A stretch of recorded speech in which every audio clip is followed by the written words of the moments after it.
ओम शांति। आज बाबा की 30 अप्रैल 2023 की अव्यक्त वाणी है। आज की वाणी की रिवाइज डेट है 17 नवंबर 1994। हेडिंग है हर गुण व शक्ति के अनुभवों में खो जाना अर्थात खुश नसीब बनना। आज प्यार के सागर बाप दादा अपने प्यार स्वरूप बच्चों से मिलन मना रहे हैं। बाप का भी प्यार बच्चों से अति है और बच्चों का भी प्यार बाप से अति है। ये प्यार की डोर बच्चों को भी खींच कर लाती है और बाप को भी खींच कर लाती है। बच्चे जानते हैं कि ये परमात्म प्यार कितना सुखदायी है। अगर एक सेकंड भी प्यार में खो जाते हो तो अनेक दुख भूल जाते हो, सुख के झूले में झूलने लगते हो। ऐसा अनुभव है ना। बाप दादा देख रहे हैं कि दुनिया के हिसाब से आत्माएं कितनी साधारण है, लेकिन भाग्य कितना श्रेष्ठ है। जो सारे कल्प में चाहे कोई धर्म आत्मा हो, महान आत्मा हो, लेकिन ऐसा श्रेष्ठ भाग्य न तो किसी को प्राप्त है और ना हो सकता है। तो अति साधारण और अति श्रेष्ठ भाग्यवान। बाप दादा को साधारण आत्माएं ही पसंद हैं। क्यों? बाप स्वयं भी साधारण तन में आते हैं। कोई राजा के तन में या रानी के तन में नहीं, कोई धर्मात्मा महात्मा के तन में नहीं। साधारण तन में स्वयं भी आते और बच्चे भी साधारण ही आते हैं। आज का करोड़पति भी साधारण है। साधारण बच्चों में भावना है और बाप को भावना चाहिए, देह भान वाले नहीं। जितनी बड़ा होगा उतना भावना नहीं होगी, लेकिन भान होगा। तो बाप को भावना का फल देना है और भावना साधारण आत्माओं में होती है। नामी ग्रामी आत्माओं के पास ना भावना है ना समय है। तो बाप देख रहे हैं कि कितने साधारण और कितने श्रेष्ठ भावना का फल प्राप्त कर रहे हैं। इसलिए ड्रामा अनुसार संगम युग में साधारण बनना ये भी भाग्य की निशानी है, क्योंकि संगम पर ही भाग्य विधाता भाग्य की श्रेष्ठ लकीर खींच रहे हैं। और साथ साथ भाग्य की लकीर खींचने का कलम भी बच्चों को दे दिया है। कलम मिली है ना। भाग्य की लकीर खींचना आता है। कितनी लंबी लकीर खींची है, छोटी मोटी तो नहीं, खींच ली। जितना चाहे उतना भाग्य बना सकते हो। खुली छुट्टी है और सभी को छुट्टी है, चाहे नए हो चाहे पुराने हो। सप्ताह कोर्स किया, बाप को पहचाना और भाग्य का कलम दे देता है। यही परमात्म प्यार है। प्यार की निशानी क्या होती है? जो जीवन में चाहिए वह अगर कोई किसको देता है तो वही प्यार की निशानी है। तो बाप के प्यार की निशानी है, जो जीवन में चाहिए वो सर्व कामनाएं पूर्ण कर देते हैं। सुख शांति तो चाहिए ना। अगर कोई वस्तु एक दो को देते हैं तो उससे सुख मिलता है ना। तो बाप क्या देता है? लेकिन सुख का भंडार आप सबको बना देते हैं। सुख का भंडार है ना, पूरा स्टॉक है या एक कमरा दो कमरा है, भंडारा है। तो जैसे बाप सुख का सागर है, नदी और तालाब नहीं है, सागर है, तो बच्चों को भी सुख के भंडार का मालिक बना देते।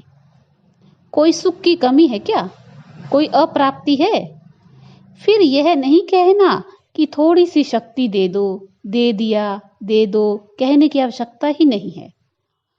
बाप ने दे दिया, सिर्फ उसको कार्य में लगाने की विधि चाहिए। और विधि भी भगवान द्वारा अनेक प्रकार की मिलती है। सिर्फ उसको समय प्रति समय कार्य में लगाते नहीं हो, इसलिए होते हुए भी उसका लाभ नहीं ले सकते। कितना बड़ा भाग्य है और कितना सहज मिला है। कोई मेहनत की है क्या? एक टांग पर खड़ा तो नहीं होना पड़ा ना। या सेकंड के दर्शन के लिए क्यू में खड़े हो, ऐसे तो नहीं है ना। आराम से बैठे हो ना, नीचे भी फोन पर बैठे हो। आराम से ही सहज श्रेष्ठ भाग्य बना रहे हो। यह नशा है ना। सभी नशे से कहेंगे कि भाग्य विधाता हमारा है। जब भाग्य विधाता आपका हो गया तो भाग्य किसको देगा? भाग्य विधाता को अपना बनाया, अर्थात भाग्य के अधिकार को प्राप्त कर लिया। जिसको नशा है वो सदा यही अनुभव करते हैं कि भाग्य मेरा नहीं होगा तो किसका होगा, क्योंकि भाग्य विधाता ही मेरा है। इतना नशा है, यह कभी कभी चढ़ता है, कभी उतरता है।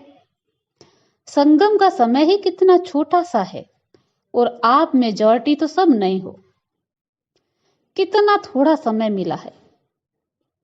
लेकिन ड्रामा में विशेष इस संगम युग की ये विशेषता है कि कोई भी नया हो या पुराना हो, नए को भी गोल्डन चांस है नंबर आगे लेने का। तो नयों में उमंग है या समझते हो हमारे से आगे तो बहुत हैं, हम तो आए ही अभी हैं? नहीं, ये खुली छुट्टी है। जितना आगे बढ़ना चाहें उतना बढ़ सकते हैं, सिर्फ अभ्यास पर अटेंशन हो।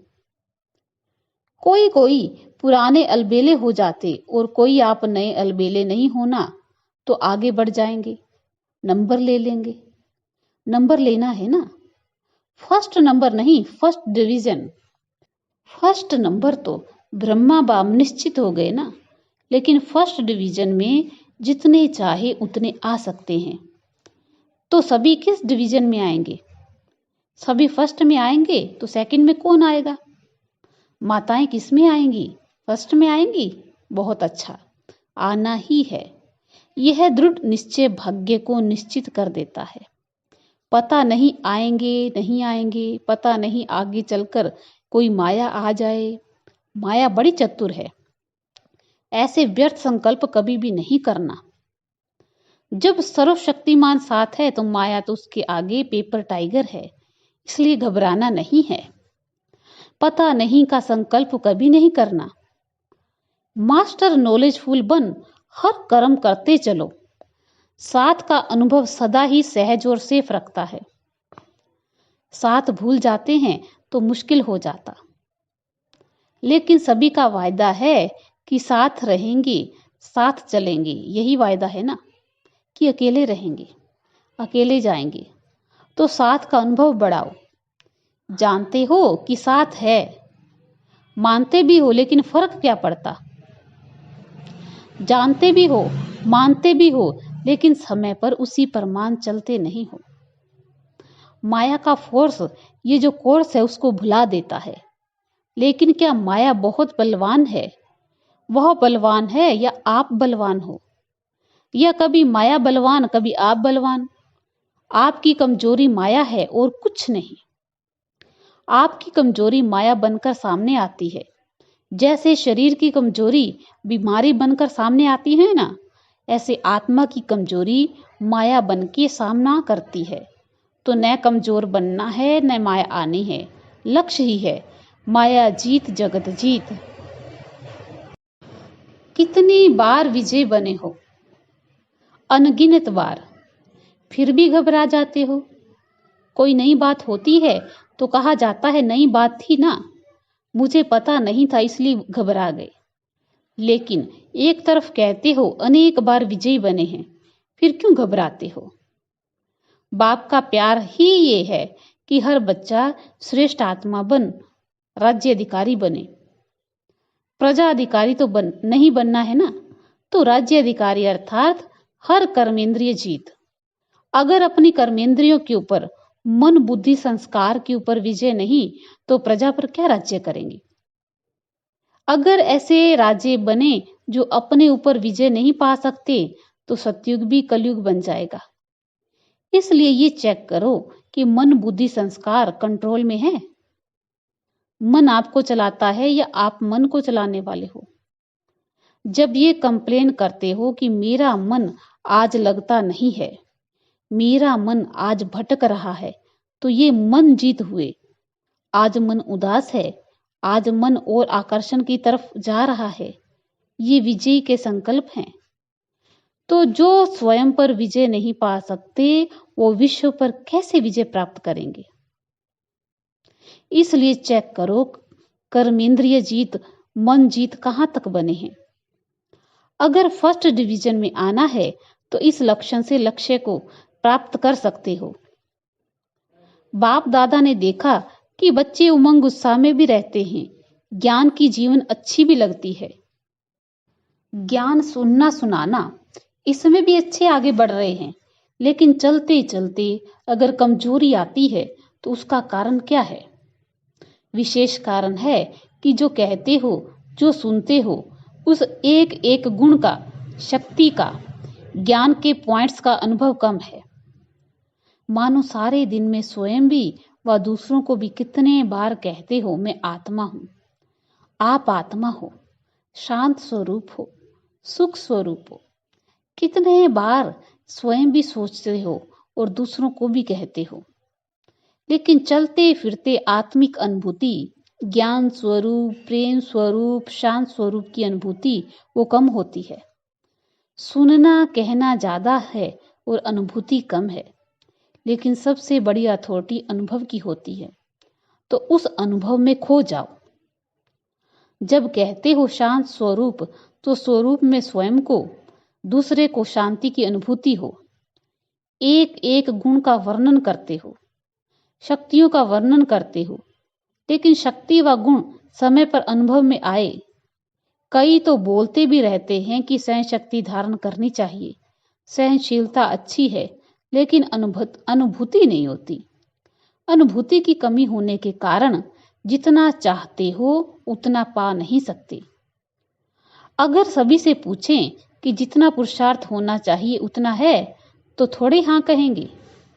तो जितना मिल रहा है उतना जीवन में व कर्म में अनुभव हो। सिर्फ सोचने में अनुभव नहीं हो, लेकिन चलन में, कर्म में, शक्तियां, गुण स्वयं को भी अनुभव हो, दूसरों को भी अनुभव हो।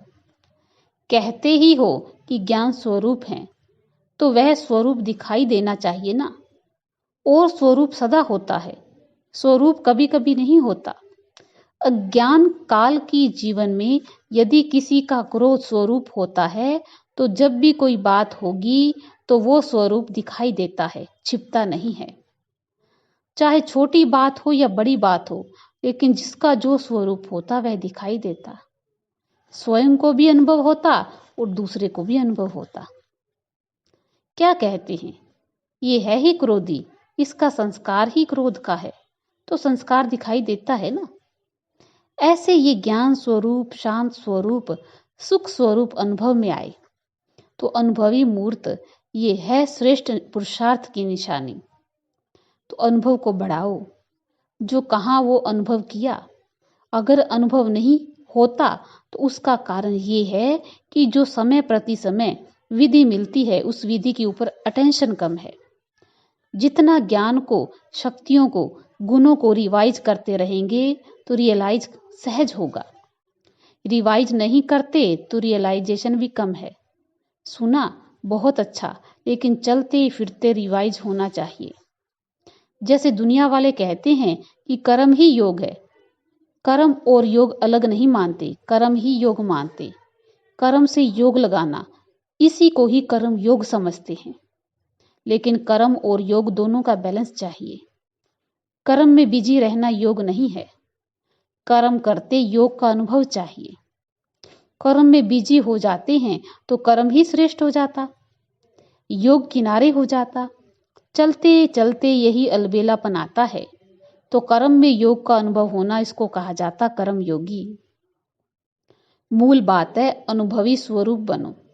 एक एक गुण के अनुभव में खो जाओ, शक्ति स्वरूप बन जाओ।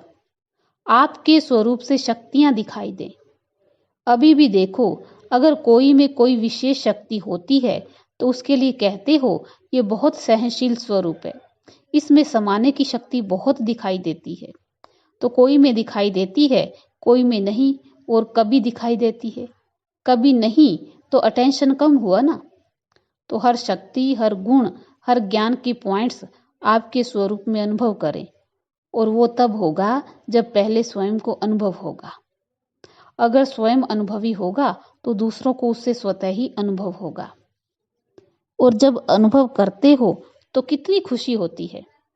एक सेकंड भी अगर किसी गुण व शक्ति का अनुभव होता है तो कितनी खुशी बढ़ जाती है।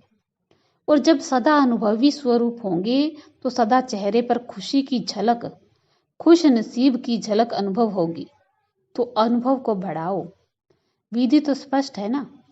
अच्छा, सभी खुश नसीब हो ही, लेकिन विशेष खुशी मनाने आए हो तो सबको खुशी मिली है। सब आराम से रहे हुए हो। मन आराम में है तो तन को आराम मिल ही जाता है। ये तो होना ही है। जितना स्थान बढ़ाएंगे उतना कम होना ही है। ये भावी है, उसको क्या करेंगे, और अच्छा है। रिहर्सल हो जाती है। जहां बिठाओ, जैसे सुलाओ, इसकी रिहर्सल हो जाती। तो पट में सोना अच्छा है, पट राजा बन गए ना। शास्त्रों में तो पट रानी और पट राजा का बड़ा गायन है। आप तो बहुत सहज बन गए, कोई तकलीफ नहीं।